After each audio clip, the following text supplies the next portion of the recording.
Book of Revelation chapter 7 and verse 1। इसके बाद मैंने पृथ्वी के चारों कोने पर 4 स्वर्गदूत खड़े देखे और वे पृथ्वी की 4 हवाओं को थामे थे, ताकि पृथ्वी या समुद्र या पेड़ पर हवा ना चले, रोक के रखे हैं। फिर मैंने एक और स्वर्गदूत को जीवते परमेश्वर की मोहर लिए हुए पूर्व की ओर से आते देखा। अब ये पूर्व दिशा जो है बड़ी महत्वपूर्ण है।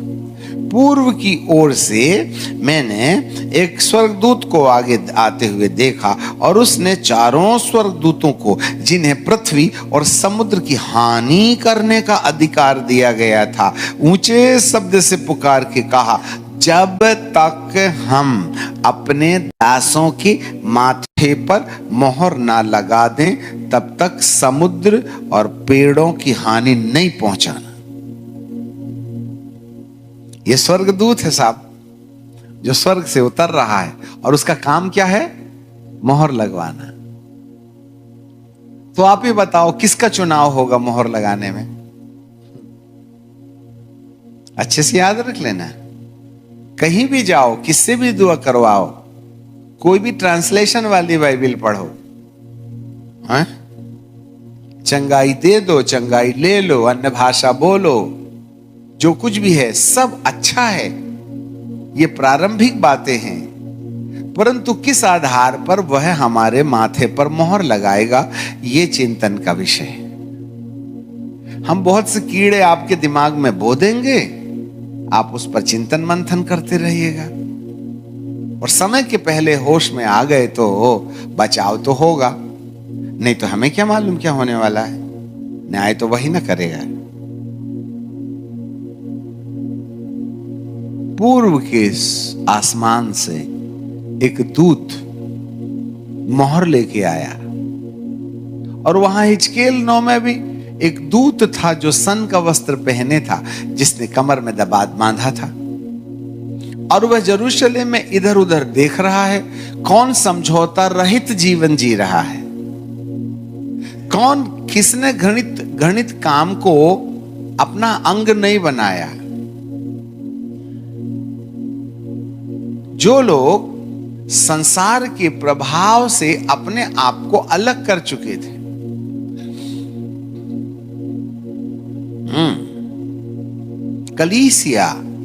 कलीसिया का ओरिजिनल शब्द एक्लीसिया से बना है। एक्लीसिया का मतलब होता है संसार से अलग किए गए लोग।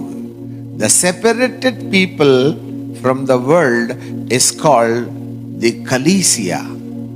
कलीसिया विश्वास करने वालों की भीड़ नहीं है, बपतिस्मा लेने वालों की संख्या नहीं है, अन्य भाषा बोलने वालों की गिनती नहीं है, परंतु इन सब बातों के साथ जो ये उपलब्धियां दी गई हैं, चाहे विश्वास दिया गया हो, चाहे विश्वास किया गया हो, चाहे चमत्कार किया गया हो, चाहे आपको पवित्र आत्मा मिला गया हो, चाहे पवित्र आत्मा के वरदान दिए गए हों, चाहे चमत्कार किए गए हों, ये सारी बातें हमको संसार से अलग होने के लिए पीछे से धक्का देने वाली हवाएं हैं। इनको इनकार नहीं किया जा सकता। We cannot deny the signs and wonders, but this all the signs and wonders and the miracle and the grace and the kingdom of God is supporting us, so we can go ahead and have the encounter with the angels who is going to be sealed in our forehead. अच्छे से याद रखिएगा। पर यही सब कुछ नहीं है ना, उसके आगे भी तो जाना पड़ेगा। यदि आप 5वीं क्लास पहुंच गए और आपके गांव में 5वीं के बाद में 6वीं का स्कूल नहीं है, तो क्या 6वीं क्लास होती नहीं है? यहां हमको बुद्धिमत्ता के साथ में कल्पना करना पड़ेगा कि वो स्वर्गदूत मेरे माथे पर कौन सी वाली शर्त के पूरे करने के बाद मेरे माथे पर मोहर लगाएगा, जिससे कि जो स्वर्गदूत सबको मार डालने के लिए नियुक्त किया गया है उसमें मेरा नंबर ना लगे। हालेलुया। जाग रहे हैं? अच्छे से समझ लीजिएगा। यहां पर बाइबल का परमेश्वर मुझे कुछ कहता है।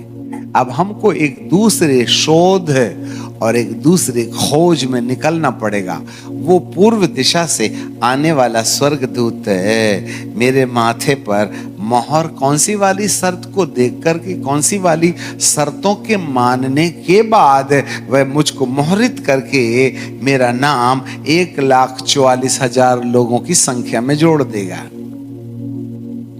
अब 1,44,000 बोले तो ये कोई 1,44,000 लोग ही नहीं हैं, परंतु ये एक बॉक्स है। इस बॉक्स के अंदर में तुम्हारा नंबर लगेगा कि नहीं लगेगा।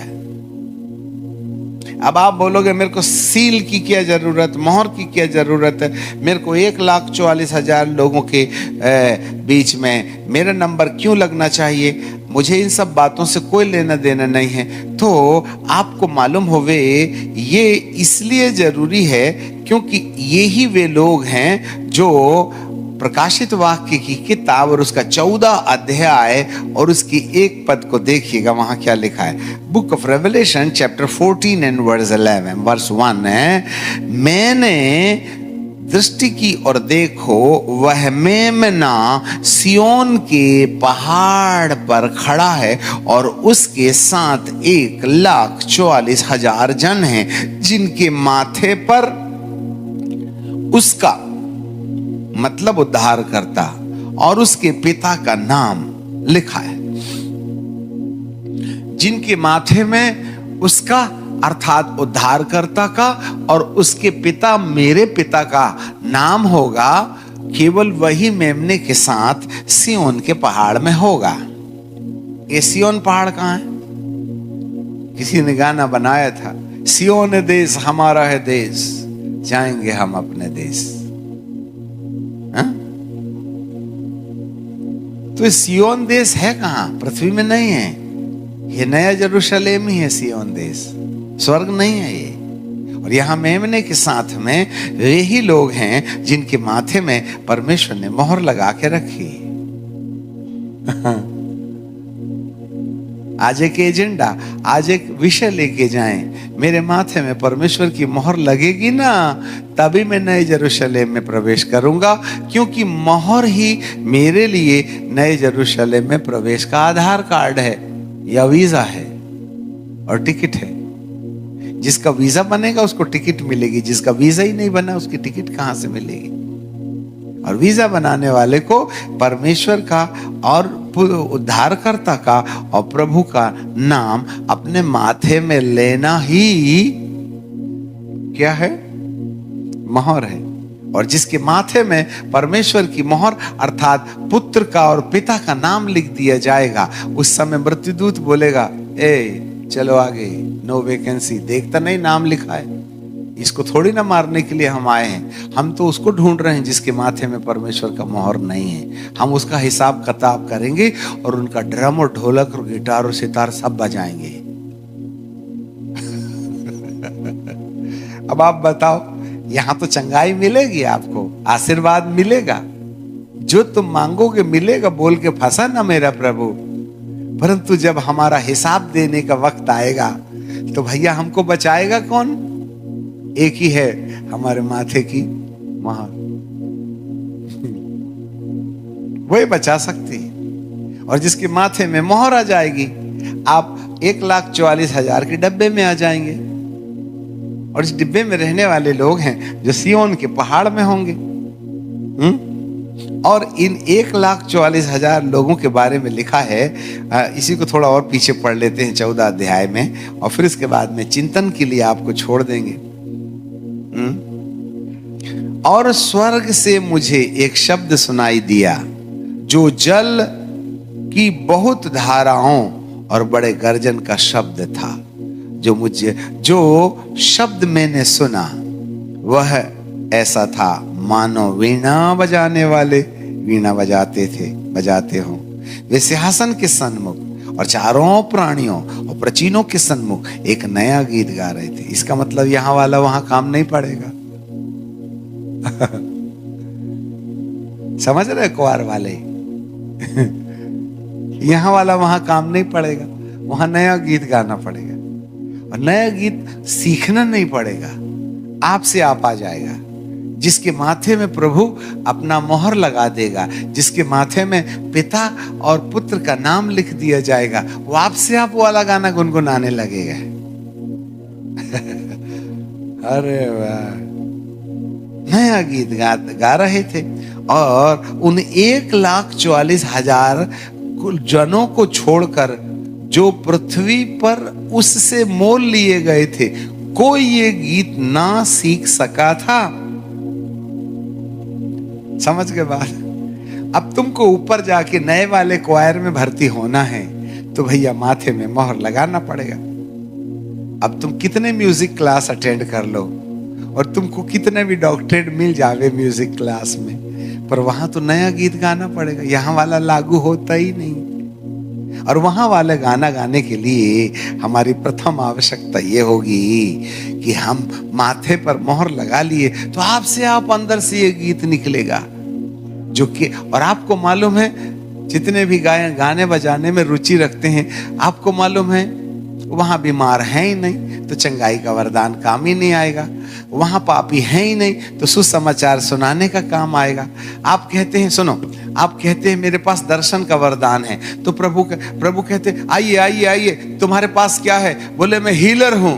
अच्छा तो भैया एक बात बताओ, जाओ तुम फिर से पृथ्वी में बीमार वहां रहते हैं, स्वर्ग में नहीं, तो तुम्हारा चंगाई का वरदान ही बेकार हो गया। और अब सब लोग प्रॉफिट प्रॉफिट प्रॉफिट, आजकल तो प्रॉफिट लोग, मैं मेजर हूं और तू माइनर है। अब पता नहीं इनको कौन से स्केल से माइनर और मेजर समझ में आ गया। बोले मैं भविष्यवक्ता हूं, तो बोले इधर आ। बोले किसके ऊपर भविष्यवाणी करेगा तू? यहाँ भविष्यवाणी करना है तो जा पृथ्वी में, तेरा यहाँ कोई काम नहीं है। अब मैं वरदानों का अपमान नहीं कर रहा हूं।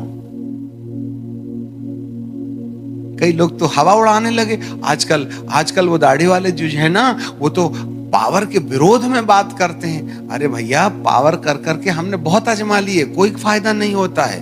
नहाई धोई सुअरनी को नाक में नथनी लगा के होंठ में लिपस्टिक लगा दो और सोने की चैन से कुत्ते के समान खूंटे से बांध दो, 5 मिनट के बाद खोलो तो वही मिलेगी जहां से पकड़ के लाए थे। माफ करना साहब, इसलिए हमको ऐसा इंसान बनना पड़ेगा कि किसी भी परिस्थिति में डाल दिया जाए, हम प्रभु के साथ रहना चाहते हैं। ये नहीं कि 4 दिन की चटक चांदनी फिर अंधेरा ही अंधेरा। शुक्र शनि रविवार दूत जैसे और सोमवार से लेकर थर्सडे तक भूत जैसे। अभी सोमवार के बाद देखना गिरगिटान के समान हमारा कलर बदलने लगेगा। और शुक्रवार को मीटिंग के पहले नहा धोकर के छिड़क छुड़क के सफेद पैंट पैजामा पहन के चले आएंगे, जैसे अभी मंगल ग्रह से नहा के आए, है ना। इसका मतलब है अंधेरा हो उजियाला हो, आपका जीवन प्रभु की दृष्टि में कोरा कागज होना चाहिए।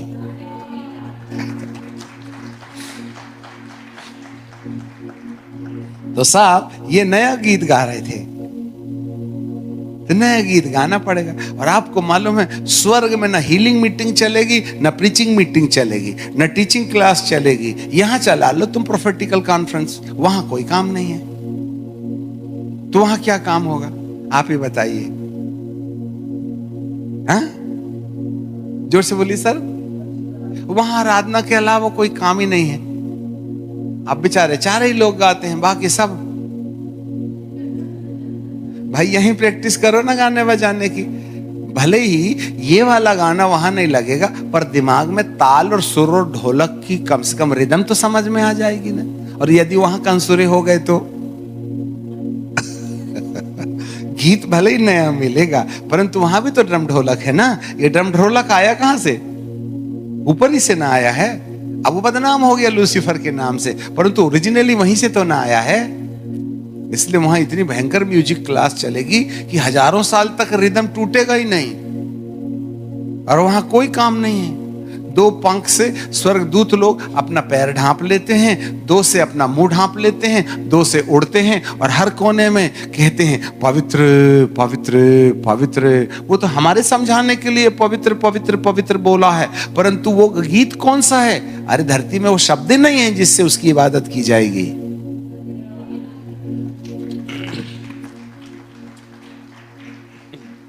हालेलुया। उन्हें सिंहासन के चारों प्राणियों और प्रचीनों के सामने मानो एक नया गीत गा रहे थे, और उन 1,44,000 जनों को छोड़कर जो पृथ्वी से मोल लिए गए थे, कोई उस गीत को नहीं गा सकते थे। ये वे हैं जो स्त्रियों से अशुद्ध नहीं हुए वरन कुंवारे थे। तो अब जो शादीशुदा है तो वो तो बोलेंगे भैया अपना नंबर नहीं लगेगा। अब बैचलर वाले भी कहां बैचलर रह गए, आप ही बताओ। शादी नहीं हुई तो क्या हो गया, पर प्रैक्टिस तो पति पत्नी की हो ही गई है, गर्लफ्रेंड के साथ में झड़िया के पीछे। अरे पापियो, तुम्हारे माँ बाप को नहीं मालूम तो इसका मतलब थोड़ी है कि तुम कुंवारे हो।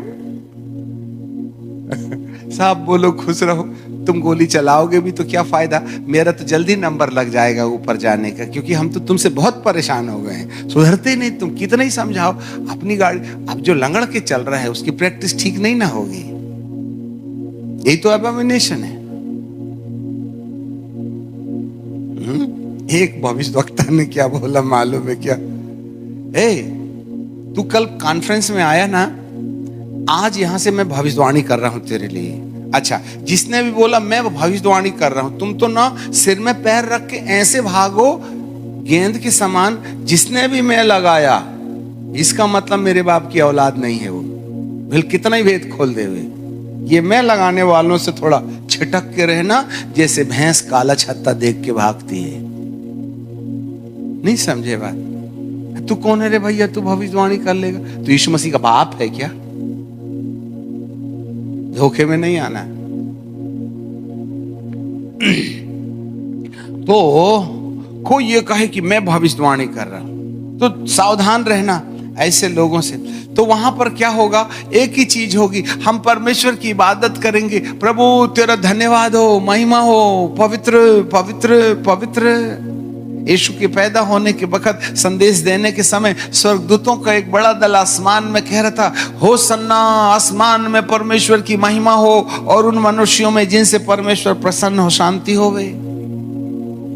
मेरा प्रभु यहां पर लिखा है, ऐसे 1,44,000 ये वे हैं जो स्त्रियों से अशुद्ध नहीं हुए वरन कुंवारे हैं। ये वाला वचन यहूदियों के लिए लागू होता है, नए नियम में लागू नहीं होता।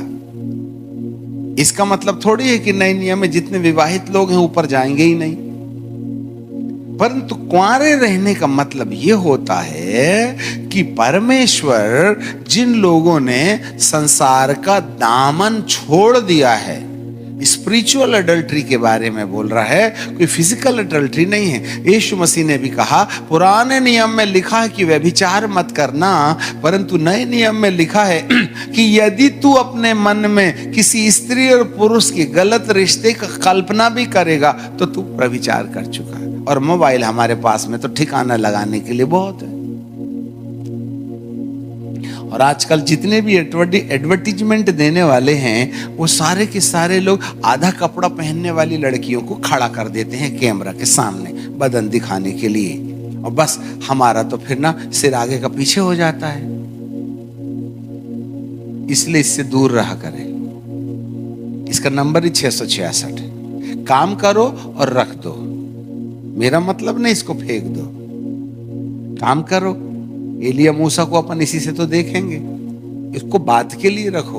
अभी तुम्हारे लिए 10% काम का है, 90% पाप में गिराने की मशीन है ये, इसलिए तुमने बपतिस्मा ले लिया है, इसको भी दे दो। समझे बात? Hallelujah, praise the Lord. तो हमारा कुंवारापन छुटाने के लिए ये बहुत है, इसी में सब पाप होते हैं। जब बच्चे लोग बड़े हो जाते हैं तो कहते हैं, पापा पापा स्टडी रूम बना दो। पापा बेचारा इधर उधर से कर्जा लाके बाजू वाले कमरे को ऊपर वाली छत में स्टडी रूम बना लेता है। बना तो बाप के ही पैसे से है, और जब बस अपना कपड़ा वगैरह ले लुआ करके लड़का या लड़की अंदर चले जाता है तो दरवाजे में लिखता है, नो एडमिशन विदाउट परमिशन। बाप कहता है, मे आई कम इन सर माय डार्लिंग, और अंदर से किल्ली लगी है, और याद रखना, जब अंदर से किल्ली लग करके बिटिया या बेटा पढ़ रहे हैं, इसका मतलब ही कोई प्राइवेट बिजनेस चल रहा है। किल्ली का क्या काम है? कोई चोर घुस रहे हैं तेरे घर में? तेरा बाप तेरा डाकू है क्या? फिर तेरे को डर क्या बात है? किल्ली लगी, हाँ चलो कपड़े बदल रहे हो तहां तक तो ठीक, वो तो 24 घंटे अंदर से बंद रहता है। हाँ? तो एक बिटिया ने दरवाजा लगाना बंद कर दी और भूल गई वो, और 12 बजे तक पढ़ी और देखती है हाँ बुड्ढा बुड्ढी शवासन में चले गए हैं। तो वो क्या करती है, अपना भी मोबाइल ले लेती है और फिर कान में 2 ढक्कन लगा लेती है। पहले तो तार वाले थे, आजकल बिना तार वाले हैं। और चद्दर से पैर भी ढांक लिए और सिर भी ढांक लिए और पूरा दबा के रखे, और यूं यूं करके जैसे चादर को गद्दे के नीचे दबा देते हैं, ऐसे करके बाहर से देखो तो ऐसा लगता है पता नहीं किसका मुर्दा लेटा है। तो माँ देखती है ए बिटिया सो गई है। अब उसको क्या मालूम कि उसके कान में ढक्कन लगा है। फिर चलती है मीटिंग रात के 12 से 3। और एक और लड़का है, वो भी ना ऐसे कमरा खरीदवा लिया है बाप से, उसने भी चद्दर ढांक लिया, पैर में भी दबाया, इधर भी दबाया, इधर भी दबाया, उधर भी दबाया, उसके भी कान में ढक्कन लगा है और दोनों की नेटवर्किंग चल रही है। अब रात के 12 बजे के तुमने अमेरिका में लगाए हो फोन किया, हमको मालूम है तुम्हारी सेटिंग रात को कैसी चलती है। अब दोनों बुड्ढा बुड्ढी क्या बोलते हैं, लड़का और लड़की के माँ बाप, बच्चा सो रहा है, पता चला मीटिंग चल रही है। और यदि किसी ने चद्दर खींचा तो अपन भी तो होशियार है, बटन दाब के जेब में रख लेते हैं और खट से कान से निकाले और अंदर मतलब, और कहते जैसे अभी पता नहीं कहां कहां से सब टेक्निक लाए हो तुमने।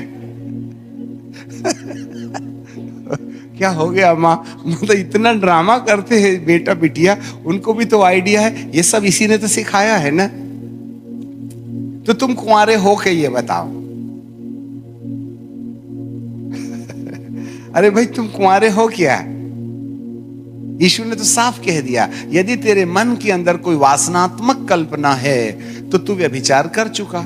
अब तुम यदि लड़का लड़की आपस में लव यू का ड्रामा करोगे तो कौन सी बात तुम्हारे दिमाग में, पिक्चर कौन सी बनेगी? तो कर क्या रहे हो अलग अलग जगह में बैठ के, लेट के? तो ऐसी जगह में तुम्हारा परमेश्वर तुम्हारे लिए माथे में मोहर लगाने की ड्यूटी करेगा क्या? Very clear. स्वर्ग को भगवान का प्रसाद थोड़ी ना है। अब तुम तो बताओ भला, प्राइवेट में तुम्हारे मोबाइल के द्वारा किसके किसके साथ में रात को सेटिंग चलती है? ऐसी ऐसी बात करते हैं, यदि रिकॉर्ड कर लिया ना तो सब सिर में पैर रख के भागेंगे, इतनी नंगी नंगी बात करते हैं, है कि नहीं? ऊपर वाले को क्या मोतियाबिंद हो गया क्या, जो दिखता सुनता नहीं है? हाँ? किसको उल्लू बना रहे हो आप? तो हमारा नंबर तो 1,44,000 में आ नहीं सकता, क्योंकि ये जो थे स्त्रियों से अशुद्ध नहीं हुए और हम मोबाइल से अशुद्ध होके बैठे हैं। इस मोबाइल को बाइबिल के ऊपर रखने का अधिकार होना चाहिए। जिस मोबाइल को खरीदने के बाद तुमने कभी भी अनाप शनाप वेबसाइट्स नहीं खोली है, केवल उसी मोबाइल को इस किताब के ऊपर रखने का अधिकार है। और जो बाइबिल के ऊपर में सभ्यता और परमेश्वर के भय में मोबाइल को बाइबिल के ऊपर रखने की हिमाकत करता है, तो उसको ये वाली पद याद रखना चाहिए कि तुम इससे दोहरे नहीं हुए। तब तो जान लेंगे कि तुम्हारा मोबाइल बपतिस्मा लेके बैठा है।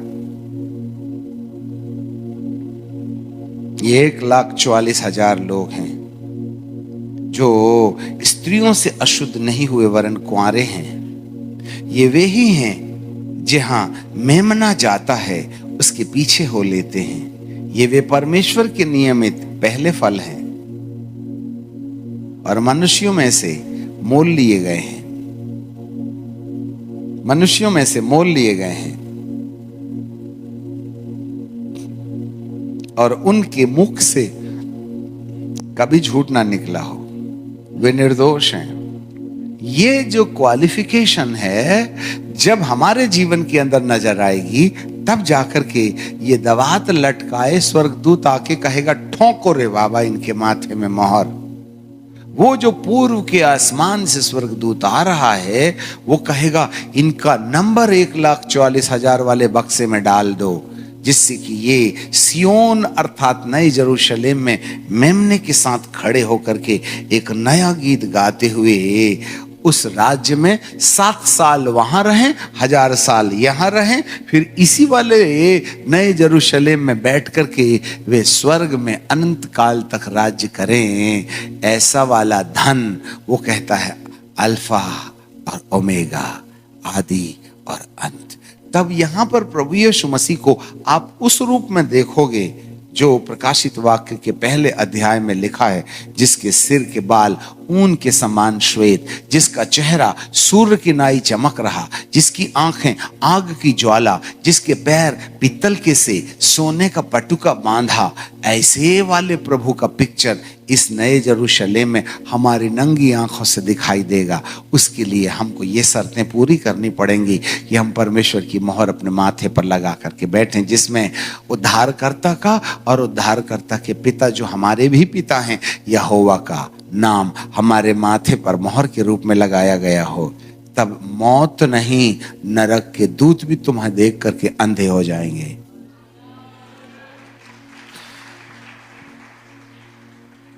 पिता परमेश्वर हमारे मन की आंखों को खोले। हम लोग प्रार्थना करेंगे।